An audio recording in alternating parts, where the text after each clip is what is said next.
Je viens de déposer 3 documents importants. Il s'agit du projet de loi de reddition de comptes pour 2023. Nous avons aussi déposé un projet de loi de finances rectificative pour l'exercice 2024.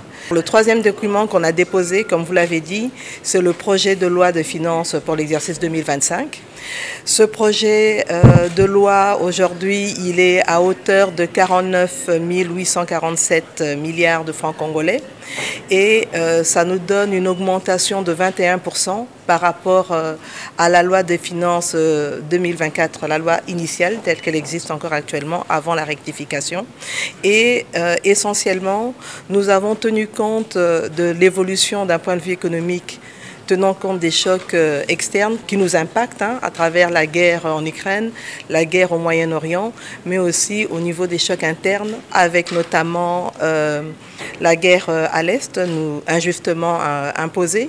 Mais il a fallu aussi tenir compte d'un certain nombre de réformes qui vont nous permettre de continuer à stabiliser le franc congolais et probablement à terme, on l'espère, aller vers une baisse du taux de change pour améliorer le pouvoir d'achat des ménages congolais. Il était important aussi de mettre un accent sur les investissements. Et donc on a une augmentation au niveau des investissements de plus ou moins 14%, ainsi qu'une augmentation des ressources allouées à l'agriculture, 13% pour l'agriculture.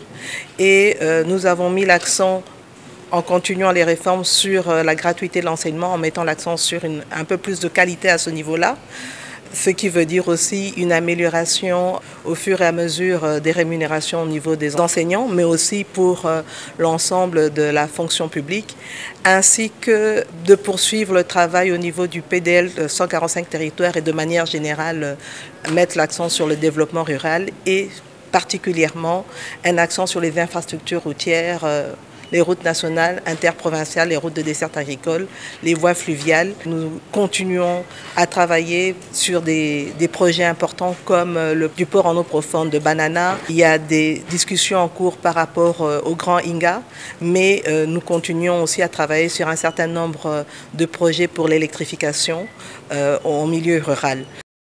Bonjour, je viens de déposer 3 documents importants. Il s'agit du projet de loi de reddition de comptes pour 2023. Nous avons aussi déposé un projet de loi de finances rectificative pour l'exercice 2024.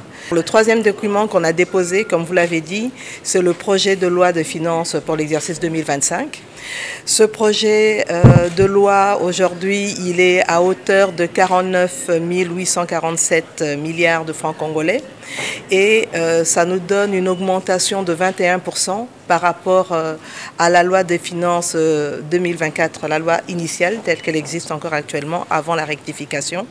Et essentiellement, nous avons tenu compte de l'évolution d'un point de vue économique, tenant compte des chocs externes qui nous impactent à travers la guerre en Ukraine, la guerre au Moyen-Orient, mais aussi au niveau des chocs internes, avec notamment la guerre à l'Est, injustement imposée.